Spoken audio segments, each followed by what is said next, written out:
Computerised accounting LibreOffice Calc ഉപയോഗിച്ചുകൊണ്ട് എങ്ങനെ column chart വരക്കാം എന്നാണ് നമ്മൾ ഈ വീഡിയോയിലൂടെ പഠിക്കുന്നത്.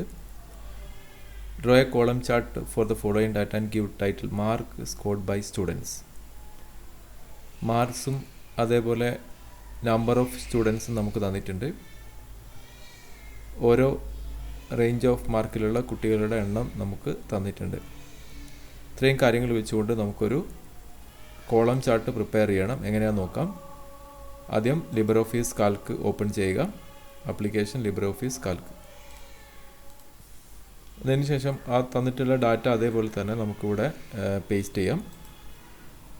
അതേപോലെ എൻ്റർ ചെയ്യുക.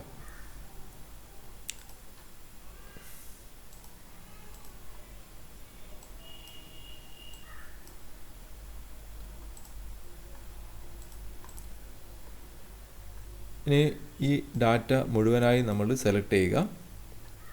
A1 മുതൽ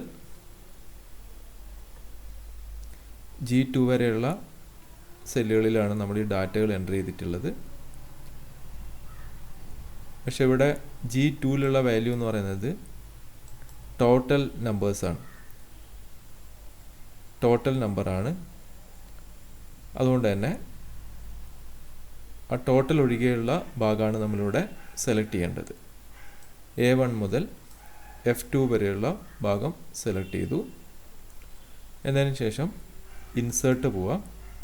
നമുക്കിവിടെ ചാർട്ട് എന്ന് കാണാം. ഈ ചാർട്ട് സെലക്ട് ചെയ്യുന്ന സമയത്ത് ഏത് ടൈപ്പിലുള്ള ചാർട്ടാണോ വേണ്ടത് അത് സെലക്ട് ചെയ്യാനുള്ള ഓപ്ഷൻ നമുക്കിവിടെ കാണുന്നതാണ്. ഫസ്റ്റ് ഓപ്ഷൻ തന്നെ കോളം ചാർട്ടാണ്.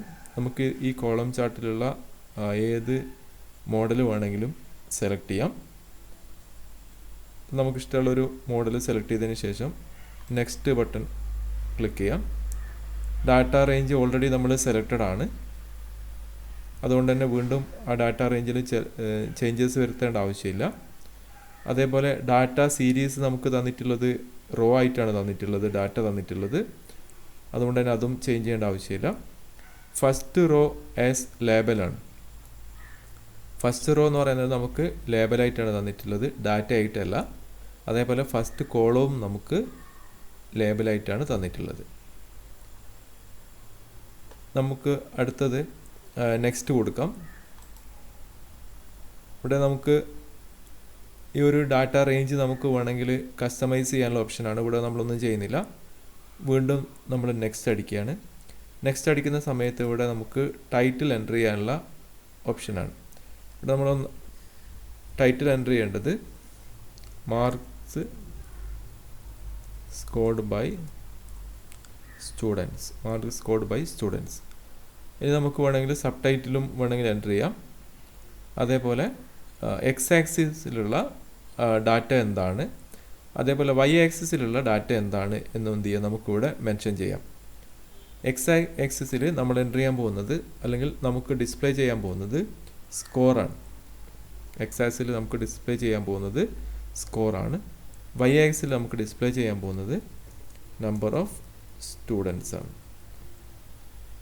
വൈ ആക്സിൽ നമുക്ക് ഡിസ്പ്ലേ ചെയ്യാൻ പോകുന്നത് നമ്പർ ഓഫ് സ്റ്റുഡൻസ് ആണ്. എന്നതിന് ശേഷം നമുക്കിവിടെ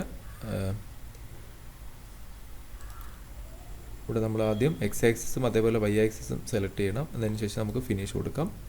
ഫിനിഷ് കൊടുക്കുന്ന സമയത്ത് നമുക്കിവിടെ നമ്പർ ഓഫ് സ്റ്റുഡൻസ് നമുക്കിവിടെ കാണാം. അതേപോലെ സ്കോർ ഇവിടെ നമുക്ക് കാണാൻ കഴിയുന്നതാണ്.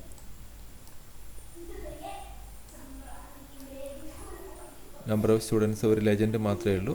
അതുകൊണ്ട് അത് മാത്രമേ നമുക്കിവിടെ ഡിസ്പ്ലേ ചെയ്ത് വരുന്നുള്ളൂ.